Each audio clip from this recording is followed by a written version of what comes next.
Company పెట్టారు కదా, మరి దీని యొక్క ముఖ్య ఉద్దేశం ఏంటి సార్?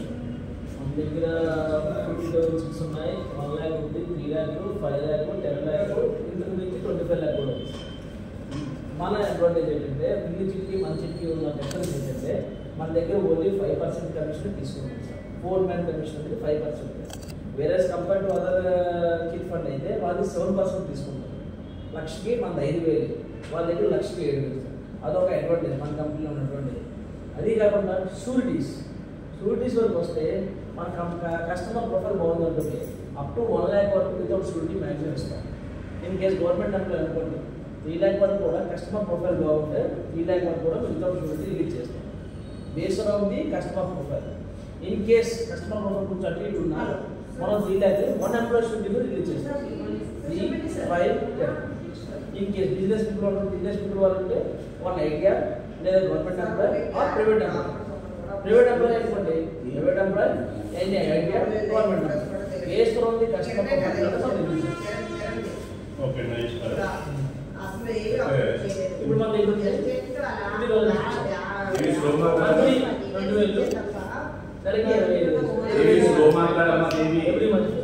దీనికి డివిడెండ్ అనేది 35% సేవింగ్ ఉంటుంది. దీనికి మనకి డివిడెండ్ స్టార్టింగ్ సేవింగ్ లో 35% అంటే మీకు 1200 వస్తుంది సార్. అంటే మీకు ఎంత పడుతుంది? 2,800 వస్తుంది సార్.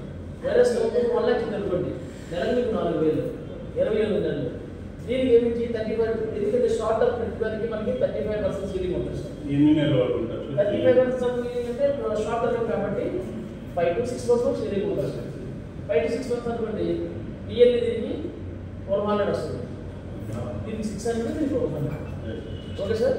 అంటే మీకు 4,000 కాస్త 400 తీస్తే 2,800 పడుతుంది సార్ ఫస్ట్ 6 months. వేరే కమ్ టు 3 lakhs, ఇది ఎవ్రీ మంత్ 10,000, 30 months సార్. మనకి ఇది సీలింగ్ ఇది కూడా సేమ్ షార్ట్ టర్మ్ అనుకుంటూ సేమ్ 30% ఉన్నప్పుడు షార్ట్ టర్మ్ వస్తుంది సార్. దీనికి కూడా 30%. మనకి దీనికి 3,000 వరకు వస్తుంది సార్ డివిడెండ్ అనేది. అంటే మీకు ఎంత పడుతుంది? 7,000 పడుతుంది సార్. అప్పుడు 8 months వరకు పడవచ్చు సార్.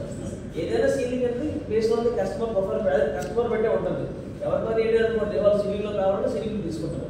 అది బేస్డ్ ఆన్ ది కస్టమర్ బట్టి మన సీలింగ్ అనేది మారవచ్చు, మారకపోవచ్చు. నెక్స్ట్ వేరే స్టెప్ టు 5 lakh వచ్చి అనుకోండి, 10,000, 50 months. దీనికి సీలింగ్ అనేది ఎందుకంటే లాంగ్ టర్మ్ కాబట్టి 40% సీలింగ్ ఉంటుంది సార్. 40% సీలింగ్ అంటే మీకు డివిడెండ్ 3,020 వరకు లాభం వస్తుంది. ఇది ఎలా లేదన్నా మనకు based on before rules plan చేసుకుంటే అప్ టు 12 months వరకు ఇది మనకి సీలింగ్ ఓపెన్ అవుతుంది సార్. అంటే మీకు 12 months వరకు 6,500 పడుతుంది. వేరే స్టెప్ టు 5 lakh. అంటే ఇట్లా మీద మన దగ్గర చిట్టు మహాశయ ఇది 10 lakhs every month 20,000 instalment 50 months. ఇది కూడా సేమ్ సార్. ఎందుకంటే ఈ రెండు అనేది 50 months. ఇది షార్ట్ టర్మ్, ఇది లాంగ్ టర్మ్. మన సీలింగ్ పీరియడ్ అనేది 40,000 సార్. 40 months అంటే 40% ఉంటుంది సీలింగ్. 40% అంటే ఎంత వస్తుంది? ఇయర్లీ 7,000 వరకు మీకు డివిడెండ్ వస్తుంది. ఇది కూడా 10 to 12 months వరకు మీకు అదే ఉంటుంది. ఈ రెండింటి కాకుండా ఎక్స్ట్రా మంది ఇంకా బడా ఉంటుంది. దాన్ని 25 lakhs. 25 lakhs అనేది బేస్డ్ ఆన్ మనం ఎవరు పడతారు కాదు, business people, government employee, based on people అది 25 months, 50 months. 25,000 అది 50,000 నెలకి 50 months. 50,000 50 months కదా, మనం దాని లిమిట్ 17,000 వరకు వస్తుంది సార్. బడా అది సార్.